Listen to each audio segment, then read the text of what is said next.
Good morning friend, welcome to you all in my channel doctor Anshuman Suman. आशा करते हैं आप लोग सभी स्वस्थ और अच्छे होंगे और अपने लक्ष्य के प्रति एकाग्र होंगे।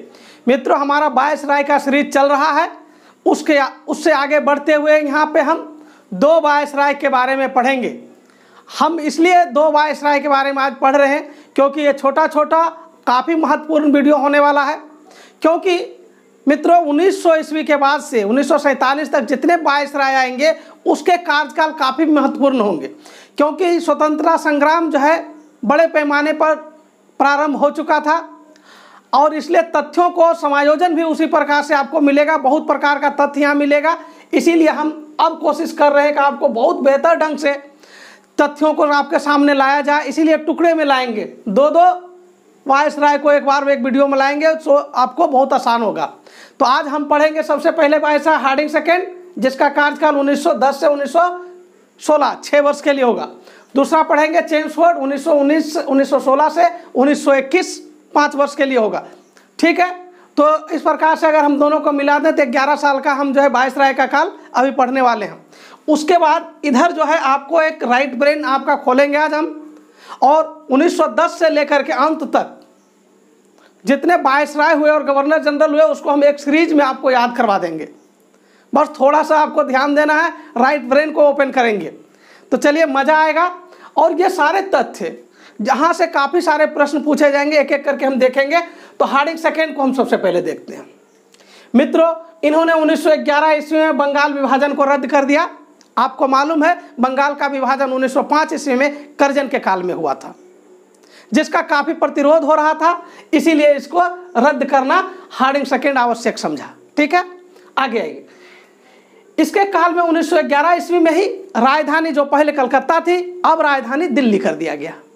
यह बहुत इंपॉर्टेंट है, आप लोग से पूछा जा सकता है, बहुत बार पूछा गया है कि राजधानी भारत का जो है कलकत्ता से दिल्ली कब कर दिया गया? 1911 ईस्वी में कर दिया गया।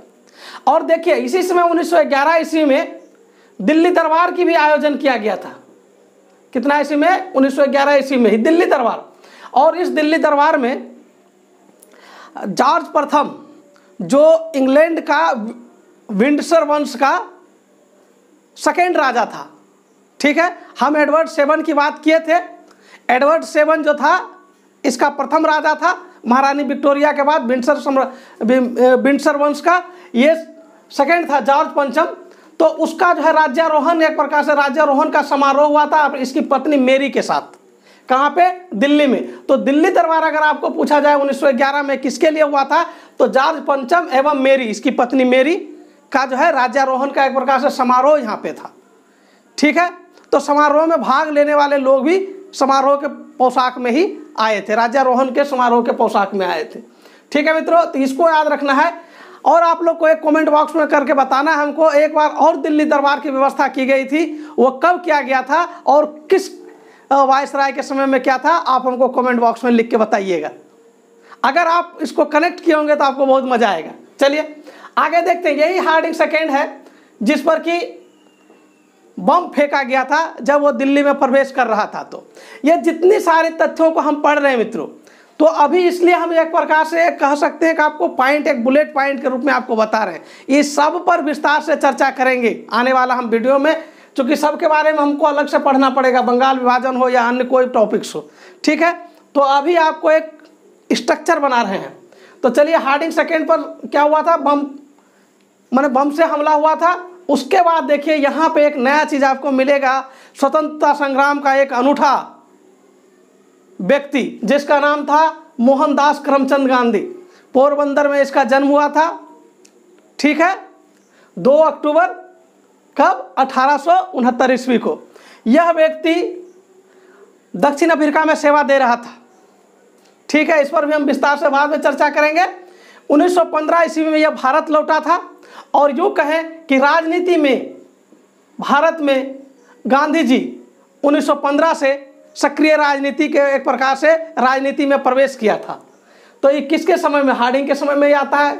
ठीक है, और यहाँ पे हार्डिंग का जो सबसे इम्पोर्टेंट बात है, और हम अभी गांधी जी के बारे में जो चर्चा किए हैं अब आपको मजा आएगा समझने में।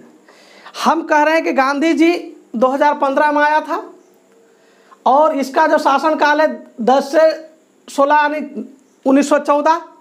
1914 का घटना से आप लोग सभी अवगत हैं। 1914 में प्रथम विश्व युद्ध छिड़ गया था और मित्र राष्ट्र के तरफ से इंग्लैंड भी था, और यह स्थिति था कि इंग्लैंड चाहता था कि भारत से इसको मित्र वो प्रथम विश्व युद्ध में भारत के तरफ से उसको सहयोग मिले। तब उस समय कौन, हार्डिंग सेकेंड अपनी कूटनीति या चपलता से कहिए तो गांधी जी को अपने तरफ खींचा, ठीक है। और गांधी जी, आपको जान करके बहुत मजा आएगा कि गांधी जी ने बड़े पैमाने पर ब्रिटिश सेना के लिए, ब्रिटिश सेना के निर्माण में बड़े पैमाने पर भर्ती किया, यानी भारतीय लोगों को ब्रिटिश सेना के रूप में भर्ती किया। कौन? गांधी जी। इसीलिए गांधी जी को रिक्रूट सार्जेंट का भी उपाधि मिला, ठीक है मित्रों। तो गांधी जी ने क्या किया? प्रथम विश्व युद्ध में किसको सपोर्ट किया? अंग्रेजी सरकार को सपोर्ट किया। तो यहाँ पे इसीलिए ये पॉइंट लिखा हुआ कि हार्डिंग सेकेंड जो है इस कठिन परिस्थिति में जब विश्व युद्ध का दौर चल रहा था तो भारत से सहयोग लेने में सक्षम हुआ अपनी नीति के बल पर, ठीक है। चलिए उसके बाद हम लोग देखेंगे इसका लास्ट पॉइंट कि इसी के समय में BHU, ठीक है, BHU की स्थापना आपको देखने के लिए मिलेगा और जिसका संस्थापक जो है मदन मोहन मालवीय है, ठीक है मित्रों। तो इस प्रकार से हार्डिंग का प्रमुख पॉइंट हम लोग देखे हैं, अन्य पॉइंट भी बाद में देखेंगे। चलिए हम लोग अब देखेंगे चेम्सफोर्ड का काल। इसका काल से काफ़ी सारे प्रश्न पूछे जाएंगे मित्रों, बहुत सारे प्रश्न इससे निकलते भी हैं और यहाँ से पूछे भी जाते हैं। तो चलिए एक एक करके देखते हैं। सबसे पहले आप देखते हैं 1916 ईस्वी में एक मोमेंट हुआ था जिसको बोलते हैं होम रूल मोमेंट, ठीक है।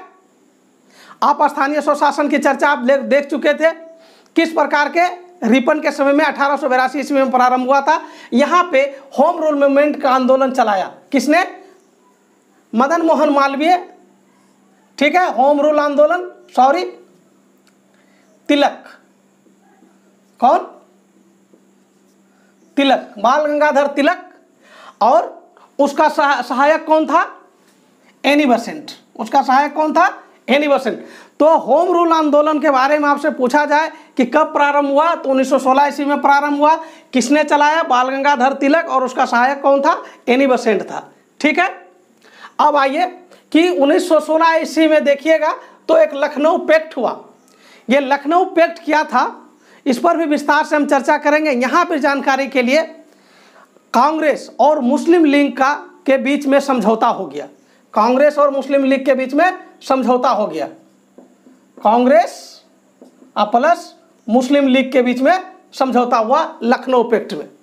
मित्रों यहाँ पे एक चीज़ मैं विशेष बताने की कोशिश कर रहा हूँ कि आप लोग को जानना चाहिए कि ये लखनऊ पैक्ट एक ऐसा पैक्ट था जो जाने और अनजाने में यूँ कहें कि भारत और पाकिस्तान का बंटवारा का जो शर्त था यहीं पे लिखा जा चुका था। आप कहेंगे ये कैसे हुआ? तो इसका देखिए, बात है कि जब सांप्रदायिक एक्ट मार्लोमेंटो एक्ट में आया था तो उस समय जो है कांग्रेस इस बात को स्वीकार नहीं किया था कि सांप्रदायिक तरीके से यहाँ पे चुनाव होगा। और 1916 के इसी पैक्ट में कांग्रेस इस बात को एक्सेप्ट कर लिया। तो अर्थात यूँ कहें कि जो सांप्रदायिक चुनाव की व्यवस्था मार्लोमेंटो एक्ट में आया था वो एक औपचारिक रूप से कांग्रेस की सहमति कब मिला? 1916 में।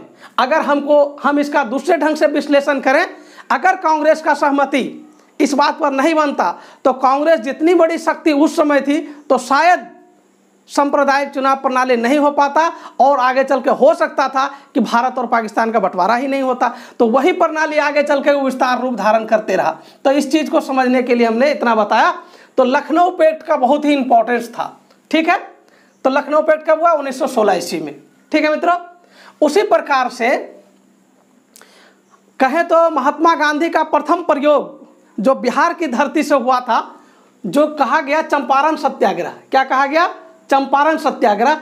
कब प्रारंभ हुआ? 1917 में, इसी के शासनकाल में। तो देख लीजिए यहाँ से कितने सारे प्रश्न आपको मिलते हैं। उसके बाद अगला कदम जो गांधी जी का था, खेड़ा आंदोलन था 1918 ईस्वी में। इस सब पर हम विस्तार से बाद में चर्चा करेंगे, अभी तथ्य को सिर्फ देख रहे हैं। उसके बाद हम लोग देखते हैं 1918 ईस्वी में इंडियन लिबरल फेडरेशन का स्थापना होता है। ठीक है, इंडियन लिबरल फेडरेशन की स्थापना होता है। 1919 ईस्वी में भारत सरकार अधिनियम आता है, जिसको कि मॉन्टेग्यू चेम्सफोर्ड अधिनियम भी कहा जाता है। ठीक है मित्रों, तो भारत सरकार अधिनियम में एक विशेष चीज होता है कि प्रांतों में द्वैध शासन लागू होता है। ठीक है, प्रांतों में द्वैध शासन लागू होता है। यहाँ पे इसको कहते हैं मॉन्टेग्यू चेम्सफोर्ड अधिनियम। तो इस प्रकार से तथ्य देखिए। अच्छा, यहाँ पे उसके बाद आपको देखने के लिए मिलेगा कि एक एक्ट आता है, कहाँ पे, 1919 ईस्वी। कब? 18 मार्च को ही। इसको बोलते हैं anarchical and revolutionary crimes act. Anarchical and revolutionary crimes act कब आता है? ये बहुत इंपॉर्टेंट, 18 मार्च 1919 ईस्वी को आता है। इस पर हम थोड़ा अभी चर्चा करेंगे। इसी एक्ट को, इसी एनार्कियल एंड रिवोल्यूशन क्राइम्स एक्ट को राउलेट एक्ट भी बोला जाता है। इसी एक्ट को काला कानून भी कहा जाता है। और इसी एक्ट के लिए कहा जाता है नो वकील, नो दलील और नो अपील। तो यहाँ से यूपीएससी में भी क्वेश्चन पूछे जा चुके हैं और यहाँ से प्रश्न काफ़ी मिलते हैं आपको। तो ऐसे पूछेगा कि राउलेट एक्ट कब पारित हुआ? तो 18 मार्च 1919 में। किस नाम से बेसिकली जाना जाता है? तो ये हो गया एनार्कियल एंड रिवोल्यूशनरी क्राइम्स एक्ट। उसको और कौन नाम से जाना जाता है? तो काला कानून। नो वकील, नो अपील, नो दलील किसके लिए कहा जाता है? तो राउलेट एक्ट की वजह से कहा जाता है। तो इस पर भी हम लोग बाद में देखेंगे। और इसी के विरोध के वजह से यहाँ पे एक हत्याकांड हुआ, जिसका नाम है जलियांवाला बाग हत्याकांड। ठीक है, जलियांवाला बाग जो अमृतसर में है, वो हत्याकांड का डेट क्या है? 13 अप्रैल 1919 में। यह हत्याकांड एक प्रकार से कहें तो बहुत ही जघन्य हत्या था और इसलिए इसकी जांच के लिए एक कमेटी का निर्माण हुआ। इसकी जांच के लिए एक कमेटी का निर्माण हुआ और वो कमेटी का नाम था हंटर कमेटी। ठीक है, इसको हंटर कमेटी बोल लीजिए। क्या बोलते हैं इसको? Hunter committee. तो हंटर कमेटी किसके लिए बैठाया था? जलियांवाला बाग में जो नरसंहार हुआ था उसकी जांच के लिए बैठाया गया था। ठीक है मित्रों, तो यहाँ तक आपको समझ में आ गया है कि राउलेट एक्ट के वजह से जलियांवाला कांड हुआ और जलियांवाला कांड के नरसंहार के चेक करने के लिए कौन सा कमेटी हुआ? हंटर कमेटी हुआ। ठीक है, अब और आगे आके देखते हैं। यहाँ पे 1919 और 1922 के बीच में खिलाफत आंदोलन भी प्रारंभ हुआ। अभी इस पर डिटेल से चर्चा हम नहीं करेंगे, लेकिन जानकारी के लिए बता दें, खिलाफत आंदोलन का संबंध कहीं न कहीं प्रथम विश्व युद्ध से था। जब हम इसके बारे में पढ़ेंगे उस समय बहुत ही विस्तार से इस पर चर्चा करेंगे। ठीक है, क्योंकि खलीफा का पद जब मित्र राष्ट्रों द्वारा छीन लिया गया और यूं कहें खलीफा का एक प्रकार से अपमान किया गया, तब विश्व के कई देशों में इसका विरोध हुआ। उसमें भारत भी एक था और उसी आंदोलन को यहाँ पे खिलाफत आंदोलन कहा गया। ठीक है, चलिए, असहयोग आंदोलन इसी के समय में चालू हुआ और कह सकते हैं कि अगर भारत का सबसे पहला ऐसा आंदोलन जिसमें मास मूवमेंट हुआ था वो असहयोग आंदोलन था। ठीक है, और जिसका नेतृत्व कौन कर रहा था? महात्मा गांधी कर रहा था। यहाँ से महात्मा गांधी का युग चालू होता है। ठीक है, चलिए यहाँ पे एक और देखते हैं 1921 ईस्वी में क्या होता है। प्रिंस ऑफ वेल्स, देखिए प्रिंस ऑफ वेल्स यहाँ पर हम पढ़ रहे हैं। प्रिंस ऑफ वेल्स हम पिछली वीडियो में भी पढ़े थे। अगर मित्रों किसी को पता है कि प्रिंस ऑफ वेल्स की चर्चा हम किए थे, किस गवर्नर जनरल के शासनकाल में या किस वायसराय के शासनकाल में प्रिंस ऑफ वेल्स आया था, इसके पहले जो कि एडवर्ड सेवन था, वो प्रिंस ऑफ वेल्स कौन था? एडवर्ड सेवन था, जो कि वहाँ का राजा, ब्रिटेन का राजा भी बना। यहाँ पे प्रिंस ऑफ वेल्स के रूप में एडवर्ड 8 बना, 8 आया, ये भी बाद में राजा बना इंग्लैंड का। ठीक है, तो ये एडवर्ड 8 है, वहाँ पे एडवर्ड 7 आया था। आपको सिर्फ बताना है कि प्रिंस ऑफ वेल्स जो इसके पहले आया था वो किसके समय में आया था। ठीक है, चलिए यहाँ पे आप देखेंगे अगला चीज कि इसी के समय में अलीगढ़ विश्वविद्यालय की भी स्थापना हुआ। अलीगढ़ विश्वविद्यालय जिसका आप लोग प्रोडक्ट देखते हैं जाकिर हुसैन को। ठीक है मित्रों, जाकिर हुसैन अलीगढ़ विश्वविद्यालय से संबंधित था। आप लोग नाम सुने होंगे, खान अब्दुल गफ्फार खान। ठीक है, खान अब्दुल गफ्फार खान, इसका भी संबंध अलीगढ़ विश्वविद्यालय से था। दोनों को भारत रत्न मिला है। ठीक है, दोनों को भारत रत्न मिला। इसके अलावा कई नामचीन व्यक्तित्व अलीगढ़ विश्वविद्यालय से निकला है और यह अलीगढ़ विश्वविद्यालय जो है कैम्ब्रिज विश्वविद्यालय के तर्ज पे बना था। मित्रों आपको याद होगा, और नहीं तो मैं तो आपको याद दिलाता हूँ, जिस समय हम डलहौजी का वुड डिस्पैच पढ़ रहे थे उस समय 3 विश्वविद्यालय की हम चर्चा किए थे। जो बनना था, प्रावधान था, वो लंदन विश्वविद्यालय के तर्ज पर बनना था, ठीक है, और यहाँ पे कैम्ब्रिज विश्वविद्यालय की बात होता है। तो ये सब थोड़ा डीप है, लेकिन अगर जानकारी आए तो और मज़ा आता है। तो देखते रहिए और मज़ा लेते रहिए इसी प्रकार से। आइए हम इसका बहुत ही महत्वपूर्ण पॉइंट अब देखेंगे। बिहार में जो लेफ्टिनेंट गवर्नर, बिहार में लेफ्टिनेंट गवर्नर का जो पद था उस पर एसपी सिन्हा को नियुक्त किया गया। और एसपी सिन्हा के बारे में विशेषता, इससे भी क्वेश्चन पूछे जा चुके हैं पीसीएस में। एसपी सिन्हा पहला भारतीय जो गवर्नर पद प्राप्त किया था, ठीक है मित्रों। तो ये क्वेश्चन सीधा सीधी पूछता है कि पहला भारतीय गवर्नर कौन था, पहला भारतीय गवर्नर कौन था। तो पहला भारतीय गवर्नर के रूप में एक प्रकार से देखा जाए तो कौन होगा, एसपी सिन्हा होगा। वह पहला व्यक्ति था, गवर्नर पद तक पहुंचा था, कौन, एसपी सिन्हा, ठीक है। और लास्ट इसका देखते हैं कि इसी समय में 1917 में सैडलर आयोग आया था जिसका संबंध शिक्षा से था। तो इस प्रकार से आप लोग देख लिए कि इन दोनों के बीच क्या क्या विशेषता था, किस प्रकार का तथ्य यहाँ पे थे, एकदम बिल्कुल स्पष्ट हो गया होगा, मजा आ रहा होगा। अब बारी है आप लोग को इसके बारे में थोड़ा राइट ब्रेन खोलने के बारे में। मित्रों जब हम राइट ब्रेन खोलने की बात करते हैं तो आप लोग ध्यान दीजिएगा, जब हम बोलेंगे तथ्यों की सत्यता पर आप नहीं जाइए, और राइट ब्रेन खुलने के लिए तथ्यों की सत्यता की कोई ज़रूरत होती भी नहीं है। यहाँ पे हम देखेंगे अंग्रेज जो होते थे बड़ी मोटी चमड़ी वाले होते थे। चलिए अंग्रेज की तुलना हम एक भैंस से कर लेते हैं, ठीक है। तो भैंस की मोटी चमड़ी होता है, हार्ड चमड़ा होता है, और भैंस को क्या करना पड़ता है पढ़ाने लिखाने के लिए, उसको हम एक प्रकार से यहाँ पे लिखे हैं, आप खाली उसको देखिएगा। हम लिखे हैं हार्ड चमड़ा, मतलब मोटा चमड़ा। हार्ड चमड़ा वाले रीडिंग से, हार्ड चमड़ा वाले रीडिंग कोई आदमी का नाम है, हार्ड चमड़ा वाले रीडिंग से इंडिया में आने का हम बात कर रहे हैं अंग्रेज लोगों के लिए। हार्ड चमड़ा वाला जो रीडिंग था इंडिया में बेल बजवाया गया माउंट एसीसी स्कूल में। वो सबको कोई काम धाम नहीं बचा यहाँ पे, उससे वही काम दिया गया, हम लोग उसको वही काम दिए, बेल बजवाए स्कूल में, क्योंकि हम लोग को पता था उसके साथ बाद में क्या करना है, ठीक है। तो देखिए अंग्रेज जो हार्ड चमड़ी वाले था, हार्ड चमड़ी वाले रीडिंग से इंडिया में बेल बजवाया गया, इतना याद रखना है, हार्ड चमड़ी वाले। चलिए ये देखिए हार्ड हुआ ना, तो इस हार्ड से आपको हार्डिंग मिलेगा, ठीक है। चमड़ा से चेम्सफोर्ड मिलेगा, ठीक है। रीडिंग तो नाम ही है तो यहाँ पे रीडिंग आएगा।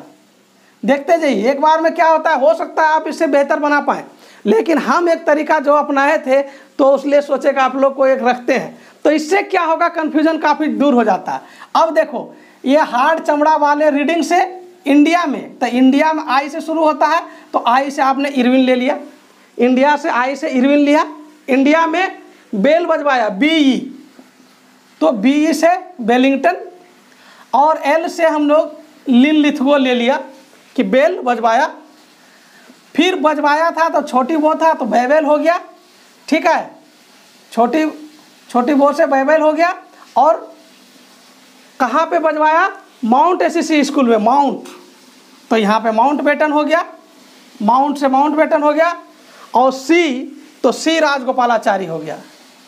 तो इस प्रकार से आप जो है सिर्फ ऐसे याद रखिएगा, एक प्रकार से अपने मन में बैठाइए कि अंग्रेज लोग जो थे मोटी चमड़ी वाले थे, और एक अंग्रेज था मोटी चमड़ी वाले जिसका नाम रीडिंग था, उसको इंडिया में हम क्या किए, इंडिया में उससे हम जो है बेल बजवाए, घंटी बजवाए थे। किस स्कूल में, माउंट एसीसी स्कूल में। इसको याद रखना है, पूरा सीरीज ही याद रहेगा, चाहे तथ्य कैसे भी याद हो, क्योंकि ये तथ्य बहुत इंपॉर्टेंट है मित्रों, सीरीज करने के लिए ही सिर्फ नहीं, जब आप सीरीज के रूप में जानेंगे तब जो अलग अलग घटनाएं होंगे, विभिन्न प्रकार का आंदोलन पढ़ेंगे हम, असहयोग आंदोलन, सविनय अवज्ञा आंदोलन, कांग्रेस सरकार की स्थापना, या भारत छोड़ो आंदोलन, अगस्त ऑफर, क्रिप्स प्रस्ताव, किसी भी प्रकार का जब चीज़ पढ़ेंगे तो ये जब सीरीज रहेगा तब देखना कि कितना मज़ा आता है। तो मित्रों हमको आशा है कि आप इसको जो हार्ड चमड़ी वाले रीडिंग से जरूर जो है माउंट एसीसी स्कूल में घंटी बजवाइएगा। Thank you very much. आज भर के लिए बस इतना सा ही। अगर वीडियो अच्छा लगता है तो शेयर और सब्सक्राइब करना नहीं भूलिए।